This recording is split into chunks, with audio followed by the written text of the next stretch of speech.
চলুন আজকে তালের পিঠা বানানো দেখাই। অনেক দিন পরে আবার নতুন করে পিঠা নিয়ে হাজির হলাম। যাই হোক, আসসালামু আলাইকুম, সবাই কেমন আছেন? আলহামদুলিল্লাহ, আমরা ভালো আছি। আজ দেখাবো আমাদের দক্ষিণাঞ্চলের ঐতিহ্যবাহী তালের পিঠা। এটাকে বলে হচ্ছে কাঁঠালকুচি পিঠা। তো প্রথমে চালটাকে ভিজিয়ে, এখানে বলে রাখি সিদ্ধ চাল এবং আতপ চাল মিশিয়ে বানালে এই পিঠাটা বেশি ভালো হয়। তো চাল আমরা গ্রাইন্ডারে গুঁড়ো করে নিয়েছি। চালটাকে বেশি মিহি করা যাবে না, একটু সুজির দানার মতো হালকা থাকতে হবে।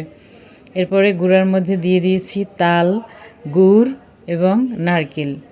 নারকেল দুভাবে দিয়েছি, একটা হচ্ছে কোরানি দিয়ে কুড়িয়ে, আর এটা হচ্ছে একটু চিকন চিকন ফালি করে।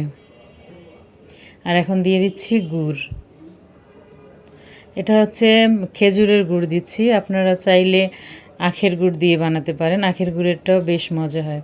আর বেশি মিষ্টি হওয়ার জন্য দিয়ে দিচ্ছি চিনি। এখানে আপনারা মিষ্টি ভাবটা যে যেরকম খেতে পছন্দ করেন সেভাবে মিষ্টিটা দিবেন।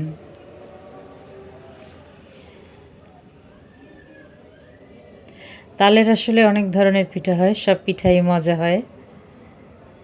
তো আমার কাছে ছোটোবেলা থেকে এই পিঠাটা বেশি ভালো লাগে খেতে।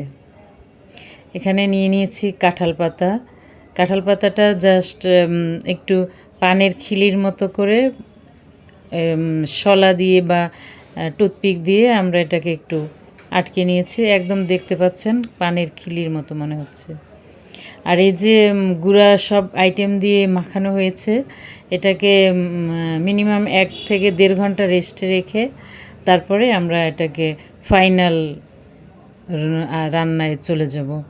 তো এখন দেখতে পাচ্ছেন এটাকে আমরা কাঁঠাল পাতার মধ্যে রেখে দিলাম বানানো ময়ামটা। এভাবে করে আমরা এখন এটাকে রাইস কুকারে সিদ্ধ দিব। সিদ্ধ বলতে ভাপে দিতে হবে, আসলে ওভাবে সিদ্ধ দেওয়া যায় না, এটাকে আমরা স্টিম করব আর কি।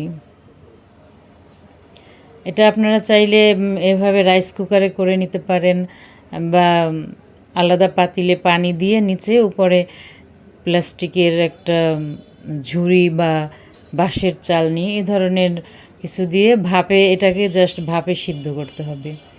তো এটা সিদ্ধ হতে 15 থেকে 20 মিনিট সময় লাগবে। এরপরে আমাদের পিঠার এই ফাইনাল লুক। পিঠাটা খেতে অসম্ভব মজা হয়।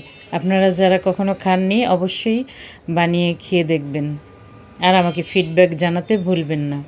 এই পিঠাটা ছোটোবেলা থেকে আমার খুব খুব পছন্দ। পিঠাটা দেখতে যেমন সুন্দর হয়েছে, খেতেও খুবই মজা হয়েছে। সবাই ভালো থাকবেন, আল্লাহ হাফেজ।